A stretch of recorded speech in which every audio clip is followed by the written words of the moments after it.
हाय good afternoon. सास बहू और सेंसेक्स के आज के यानी कि मंडे के एपिसोड में आप सबका स्वागत। मदद करने के लिए कोलकाता से मार्केट एक्सपर्ट और ट्रेडर अमित सेठ साहब आपको आपकी स्क्रीन पर नजर आ रहे हैं। सेठ साहब गुड आफ्टरनून। बस कुछ ही देर में आपके पास आ रहा हूं, बातचीत की शुरुआत करेंगे।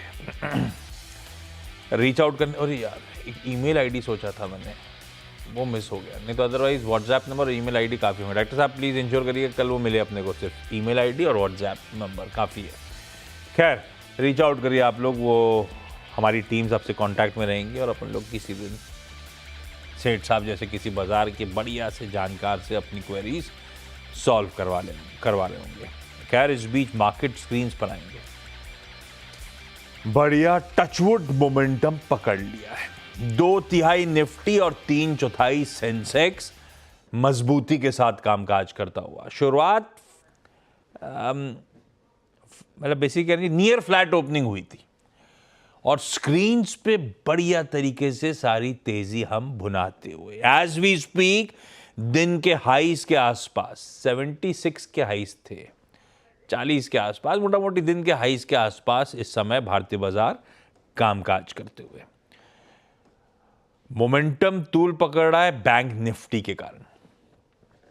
बैंक निफ्टी इस समय 0.25% की बढ़िया मजबूती, गजब ट्रैक्शन है। 800 850 पॉइंट उछाल के साथ ट्रेड होता हुआ। सुबह सुबह कोटक ने मूड सुधारा था और उसके बाद कोटक को देखा देखी दूसरा लेगार्ड उस ऑफलेट जो रहा था एचडीएफसी बैंक, उसने भी मोमेंटम पकड़ा। तो कोटक एक बार निफ्टी कंट्रीब्यूशन रेट रखिएगा, दोनों दिखेंगे चाहिए आपको शायद। और फिर ये बैंक्स और फाइनेंशियल्स हैं जिन्होंने मोमेंटम पकड़ लिया है। ये देखिए कोटक के साथ एचडीएफसी बैंक, एचडीएफसी के साथ बजाज फाइनेंस, एसबीआई, आगे बढ़ता तो लार्सन & टूब्रो और दूसरा हेवीवेट भारतीय एयरटेल भी नजर आता है आपको। तो बड़े, लेकिन लार्जली बैंक्स और फाइनेंशियल्स इस मोमेंटम को, चार्ज को लीड करते हुए। बैंक्स वैसे सरकारी देखूं, प्राइवेट या पब्लिक दोनों देखूं, बढ़िया मजबूती के साथ ट्रेड कर रहे हैं। टेलीकॉम स्टॉक्स, अब टेलीकॉम एज अ पॉकेट छोटी है लेकिन टेलीकॉम स्टॉक्स अच्छा कर रहे हैं। वीकेंड पे जो अपडेट्स आ रहे थे शायद उसको देखते हुए। और कैपिटल गुड्स एलएनटी वगैरह स्क्रीन्स पे आएंगे। अब वो गेनर्स में तो दिख नहीं रहा था, लेकिन अदरवाइज निफ्टी में टॉप कंट्रीब्यूटर्स में लार्सन & टूब्रो भी आ गया पिछले कुछ मिनटों की मजबूती के बाद। और capital goods as a space अच्छा कर रही है। तो ये वो पॉकेट्स जो बेहतर करते हो। हाँ एक चीज है, इन सब के बीच में अच्छी मजबूती, कंफर्टिंग स्क्रीन्स के बीच में इंडिया विक्स भी थम नहीं रहा है भाई साहब। वो डर का इंडेक्स भी इंचअप करा हुआ आपको नजर आएगा। इंडिया विक्स एक बार स्क्रीन पर रखिएगा डायरेक्टर साहब, मेरे ख्याल से 4 या 5% मजबूती है, 16.5 के आसपास इंडिया विक्स है। थोड़ा बहुत ऊपर से अब कूल ऑफ हो रहा है, देखते हैं।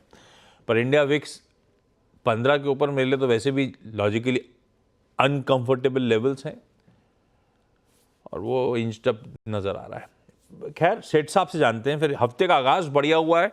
आज ध्यान रखिए कुछ इंपॉर्टेंट चीजें सामने खड़ी। आज यूएस के मार्केट ट्रेड तो नहीं कर रहे होंगे, लेकिन आज शाम को ट्रम्प साहब का शपथ ग्रहण हो रहा होगा। उसके बाद वो एग्जीक्यूटिव ऑर्डर्स क्या साइन करते हैं, और सबसे इंपॉर्टेंट तो स्ट्रीट के लिए वो टैरिफ ऑर्डर्स है। देखते हैं कुछ करते हैं नहीं करते हैं, करते हैं तो क्या करते हैं, किस मैग्नीट्यूड में करते हैं। बहुत कुछ है जो आज शाम को शायद क्यूज के तौर पे मिल रहा होगा। इनफैक्ट इवन उनकी स्पीच इंपॉर्टेंट होगी जो शायद ट्रम्प प्रेसिडेंसी 2.0 की कुछ झलक हमारे सामने अब क्लैरिटी के साथ रख रही होगी। 10:30 बजे रात में आज वो ट्रम्प साहब की ताज पोशी है, वो 10:30 बजे से ऑनवर्ड शुरू होगी रात में हमारे टाइम के अनुसार। सेठ साहब स्क्रीन देख के अच्छा लग रहा है, इस समय अच्छा लग रहा है। मूड मॉल है कैसा, कैसे अप्रोच करें। 23 300 350 वो ब्रैकेट था जहां पे अपने लिए एक बेसिकली रेजिस्टेंस टाइप खड़ा हुआ था, क्योंकि ऑन द वे डाउन वो सपोर्ट थे तो ऊपर जाते वो रेजिस्टेंस बन गए। उसी थ्रेशोल्ड पे आके खड़े हुए हैं। जिस तरह से तमाम निफ्टी के सम ऑफ द पार्ट्स नजर आ रहे हैं, लग रहा है थ्रेशोल्ड के बियॉन्ड तेजी करने का मन, या अभी अब वेट एंड वॉच के मोड पे आ गए आप? जी good afternoon Ashish ji and good afternoon to all the viewers. Ashish ji बिल्कुल सही कहा आपने। To sum up the market हम इसे कह सकते हैं सो फार सो गुड। काफी दिनों बाद there is some sign of stability की थोड़ा बहुत मूड माहौल यहाँ पे अच्छा लग रहा है। निफ्टी की बात करें तो निफ्टी लगभग 23,388 के आसपास ट्रेड कर रहा है, 338 के आसपास ट्रेड कर रहा है और 10 डेमा क्रॉस करने की कोशिश कर रहा है। 4-5 दिन से कंसोलिडेशन देखा था जिसने अपने लोअर लेवल्स 23,000 के होल्ड किए। तो अब इंपॉर्टेंट मार्कर मार्केट के लिए हो जाता है 23,100। यहाँ पे थोड़ा सा मोमेंटम अच्छा लग रहा है। 10 डेमा लगभग प्लेस है 23,380 के आसपास, वो क्रॉस होता है तो 23,500 550 तक के लेवल्स जहां हमारे 20 डेमा है प्लेस्ड है, वहां तक मार्केट जा सकती है। थोड़ा सा डिप आए तो रिस्क रिवॉर्ड फेवरेबल है। और जैसा कि आपने कहा कि बाजार की जो कमजोर कड़ी थी बैंक निफ्टी, वो देख के अच्छा लग रहा है कि that is finally participating. Bank Nifty पूरे मार्केट पे एक अच्छा खासा ड्रैग था। आज कोटक में जो हम मूवमेंट देख रहे हैं, एचडीएफसी बैंक में थोड़ी बहुत स्टेबिलिटी देख रहे हैं। तो बैंक निफ्टी जिस हिसाब से 10 डेमा क्रॉस कर रहा है, मुझे लगता है 49,900 तक ये जा सकते हैं 1 से 2 दिनों में। तो ओवरऑल बाय ऑन डिप का मार्केट है and structure for the time being so far so good positive है। So for so good positive है। अरे ये एक मिनट, ओके, सवाल जवाब के सिलसिले की। अच्छा, उससे पहले एक चीज़ और, एक हम रिटेल के लिए भी थोड़ा सा डिसेंट खबर, ऐसा नहीं कि लार्जली लार्ज कैप्स अच्छा कर रहे हैं, लार्ज कैप ज़्यादा अच्छा कर रहे हैं, इसमें कोई शक नहीं है, पर across the board markets better है। मिड कैप स्मॉल कैप्स भी आधा % ऊपर हैं, ब्रेथ स्लाइटली एडवांसेस के फेवर में है। 5:3 का रेशियो पकड़ लेते हैं, 3 गिर रहे हैं तो 5 स्टॉक्स मजबूती के साथ कामकाज कर रहे हैं। जैसे जैसे सेशन प्रोग्रेस कर रहा है, निफ्टी उछलना शुरू हुआ है, निफ्टी बैंक की अगुवाई में ब्रेथ भी इंप्रूव हो रही है, तो इसलिए मैंने कहा चौतरफा थोड़ा सा स्क्रीन बेहतर। खैर, सवाल जवाब के सिलसिले की शुरुआत करी जाए। अपने को आज जयपुर, अहमदाबाद और नागपुर जाना है। मेरे ख्याल से नागपुर की लाइन अब तक पैच नहीं हुई, ऐसे डायरेक्टर साहब ने मुझे बताया था। तो जयपुर और अहमदाबाद आपकी स्क्रीन पे। जयपुर से सीमा गुप्ता जी जुड़ती हुई। सीमा मैम, हाय, गुड आफ्टरनून। सीमा मैम, कब से स्टॉक मार्केट से जुड़े हो आप? हो गया, लेकिन इस समय तो बजट आ रहा है, तो मैडम फाइनेंस मिनिस्टर से कुछ रिक्वेस्ट है। हाँ, कि जो सैलरीड पर्सन है, मिडिल क्लास सैलरीड लोग जो हैं, हाँ। सबसे ईमानदार टैक्स पेयर हैं सर पूरे देश के।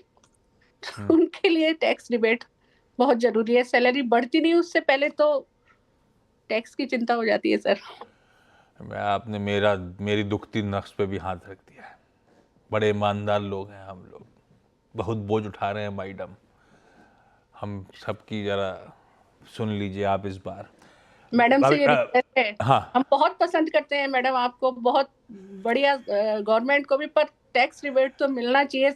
मिडिल क्लास सैलरीड पर्सन को तो मिलना ही चाहिए। ये कुछ रिक्वेस्ट है एक्सपेक्टेशन, हाँ नहीं, कुछ एक्सपेक्टेशंस बिल्डअप तो हो रही हैं जी। अब पता नहीं कुछ मिलता है नहीं मिलता, ये तो खैर 1 फरवरी को भी पता चलेगा। लेकिन आपकी डिमांड बिल्कुल सही है, आपकी मांग बिल्कुल सही है, और ये बात I am sure FM cyber तक, एक डायरेक्टर साहब इसे काट के एफएम को टैग करके चला भी दीजिएगा।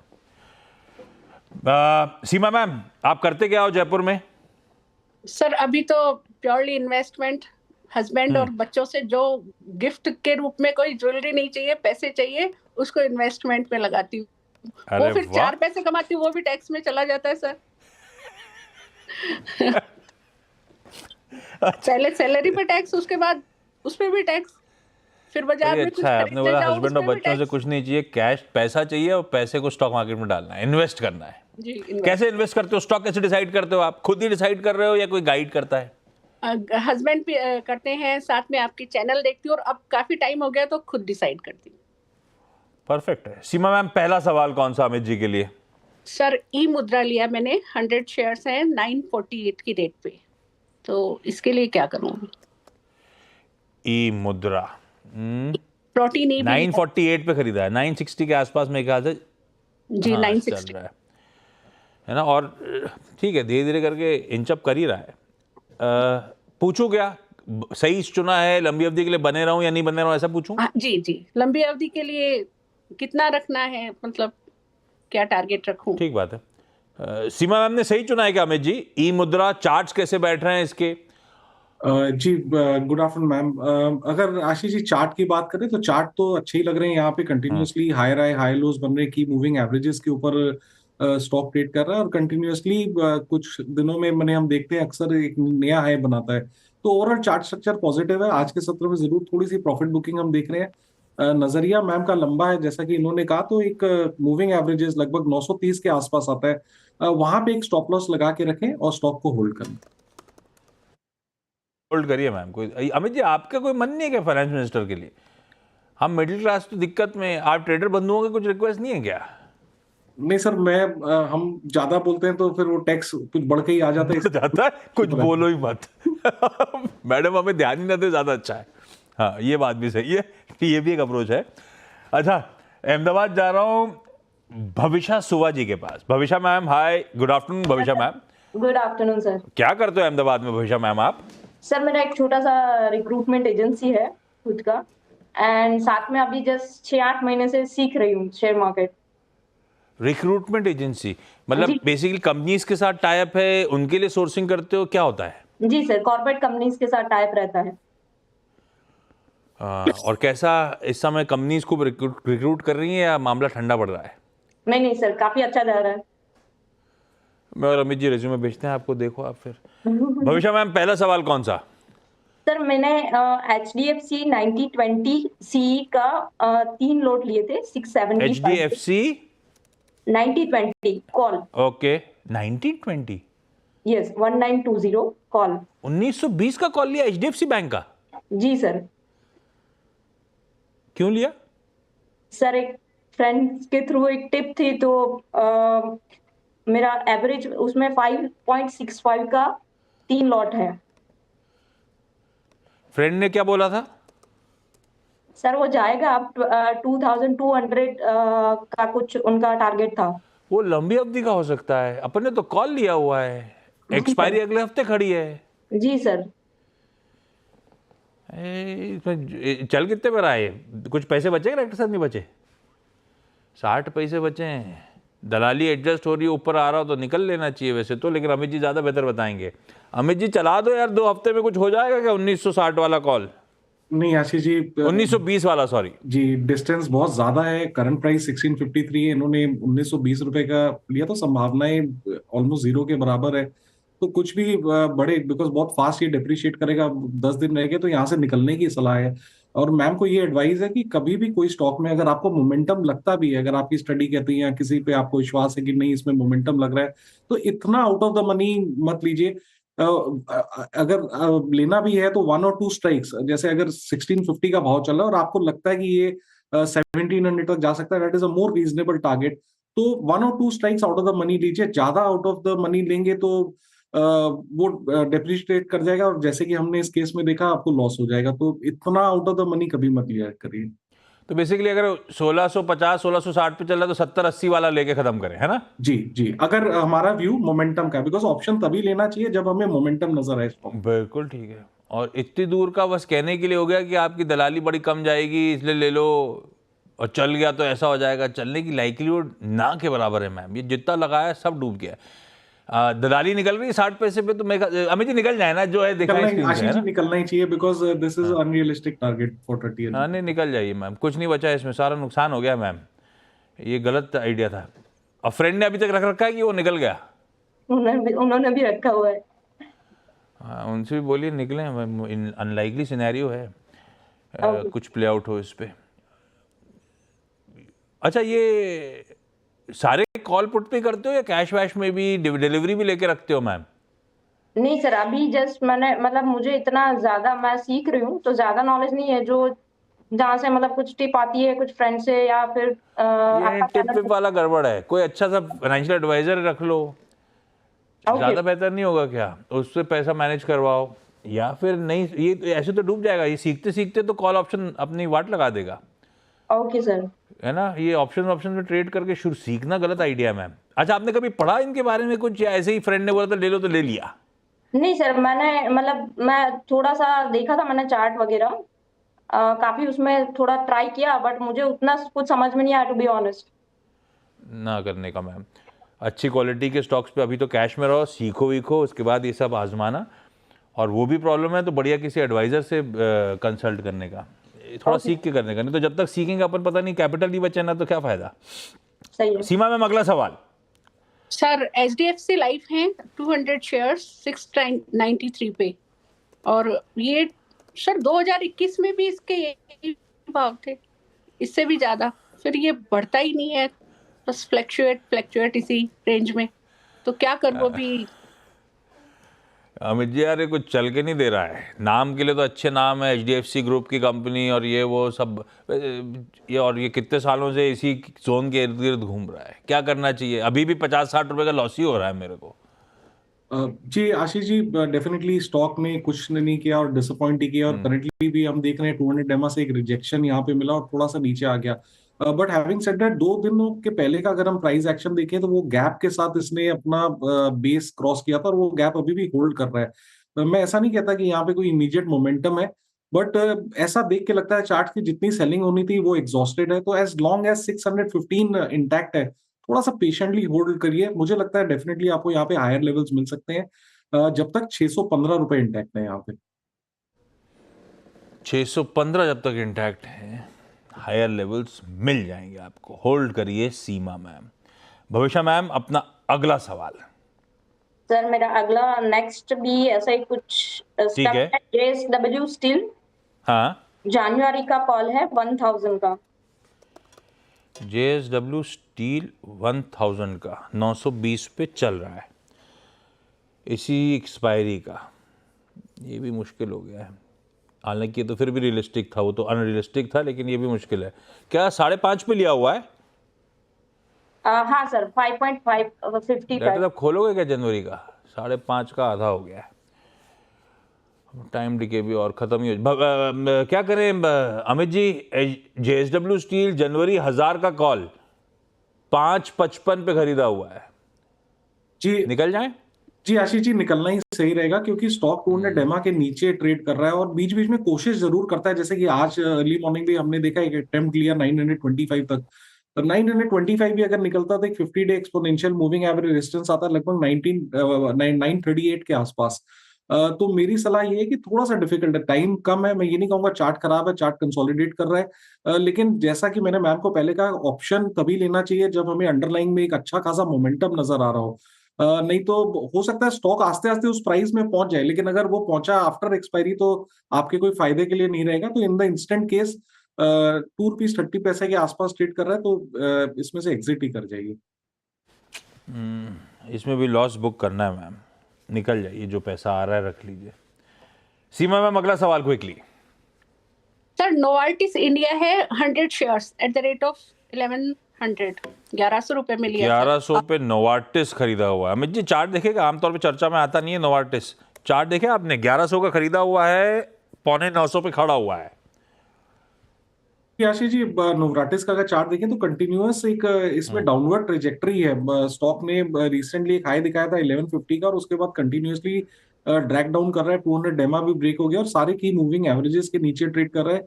Continuously lower low lower highs बन रहे हैं। तो मेरी सलाह यहाँ पे यही है कि थोड़ा बहुत भी बाउंस मिले तो यहाँ से एग्जिट करने की कोशिश करें। बाउंस में एग्जिट मतलब इनका भाव मुश्किल ही है जी, ऐसा मानूं? जी फिलहाल तो चार्ट देख के मुश्किल लगता है। मैम बाउंस आए, लॉसेस थोड़े मिनिमाइज हो रहे हो, निकलने की कोशिश करिएगा। भविष्य मैम, आज का आखिरी सवाल। सर इसमें एवरेज कोई JSW में आपको लग रहा है कि कुछ? नहीं, गलती को एवरेज करके क्या फायदा होगा? चार्ज भी अमित जी कह रहे थे वीक हैं। अमित जी नहीं आशीष जी, एवरेज बिल्कुल ही नहीं करना है क्योंकि मैंने बेसिक चीज कही कि जब तक आपको मोमेंटम नहीं मिले ऑप्शन नहीं खरीदना चाहिए। थोड़ी सी मेरी एडवाइस, अगर आशीष जी परमिशन दे तो मैं इनको बस ये दे सकता अरे प्लीज। कि मैम मेरे को देख के आपको लग रहा है कि आप अभी लर्नर है, आप सीखने की कोशिश कर रहे हैं। आशीष सर ने बिल्कुल सही कहा कि सिंस आप लर्नर है, एक फाइनेंशियल एडवाइजर से सलाह जरूर लीजिए। इन द मीनवाइल थोड़ा बहुत आप लर्न करना चाहते हैं तो एकदम small quantity to start with, cash में खरीदिए, एक्सपेरिमेंट करिए। थोड़े बहुत मैंने वेरी मिनिमल क्वांटिटी खरीदी है, एटलीस्ट शेयर तो आपके हाथ में रहेगा। अगर सीखना है तो कैश में लीजिए and with very small quantity and stick stop loss के साथ अपनी ट्रेनिंग करिए, दैट विल बी बेटर। अगर आप ब्लाइंडली ऑप्शन लेते रहेंगे तो आपका सारा पैसा इसमें वो हो जाएगा, लॉस हो जाएगा। सीखना है, सीख रहे हैं, सीख लिया है, एक ही मूल मंत्र है, अपना कैपिटल प्रिजर्व करें। नहीं तो किसी फायदा का नहीं है सीख सिखाने का, पैसा ही नहीं रहा तो वो प्रिजर्व करना पहले सीखिए मैम, बचाइए पैसे को, उसके बाद मल्टीप्लाई करने की सोचेंगे। चलिए इस नोट पर भविष्य मैम, सीमा मैम, ये सारे आइडियाज उसी फ्रेंड ने दिए थे क्या? नहीं सर, अलग अलग रहता है, अलग अलग सोर्सेज से एक और फिर आप अपना फ्रेंड सर्कल भी चेंज करो। ब्रेक ले रहा हूं। Amit ji thank you so much आपका भी जुड़ने के लिए। ब्रेक के उस पार एक क्विक मार्केट चेक। साथ भूल गए, सेठ साहब है कि गए? सेठ साहब? जी जी अरे हैं। सेठ साहब आप कहां चले गए थे? एसबीएस स्टॉक पिक रह गई है। जी मैं यही बताएं सर। या आशीष जी, बीएल के साथ जाना है। बजट भी आ रहा है और बीएल के चार्ट्स काफी अच्छे से शेप अप कर रहे हैं। करंटली 286 के आसपास ट्रेड कर रहा है। इसे बाय करें। स्टॉप लॉस रहेगा हमारा 280 रुपए का और टारगेट्स रहेंगे 295 एंड 300 रुपीज के। कैपिटल गुड चल भी रहा है, डिफेंस अच्छा कर भी रहा है। बीईएल रखिए रडार पे भाई साहब। 280 का स्टॉप, 295 से 300 के टारगेट। ये है सेठ साहब का आज का एसबीएस स्टॉक पे। सेठ साहब थैंक यू सो मच। अपनी अगली मुलाकात होगी अब 1:27 पे नो योर कंपनी में। और नो योर कंपनी में आज रडार पे होगा इरिडा का मैनेजमेंट। इरिडा के चेयरमैन प्रदीप कुमार दास साहब होंगे आज के केवाईसी गेस्ट। जुड़िएगा। नमस्कार।